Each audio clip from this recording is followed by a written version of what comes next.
Herkese merhaba arkadaşlar, kanalımıza hoş geldiniz. Afra Saraçoğlu ve Okan Buruk'tan aşk iddialarına ilk yanıt. Afra Saraçoğlu ile Okan Buruk'un aşk yaşadığı iddiası magazin dünyasından bomba etkisi yarattı.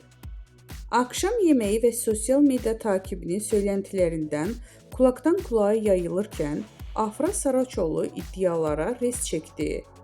"Böyle bir şeyden haberim bile yok. Siz uyduruyorsunuz" diyerek söylentilerin fitilini daha başlamadan söndürdü. Bizden bu kadar arkadaşlar. Videoların devamını gelmesini istiyorsanız da kanalımıza abone olmayı unutmayalım. Hoşça kalın.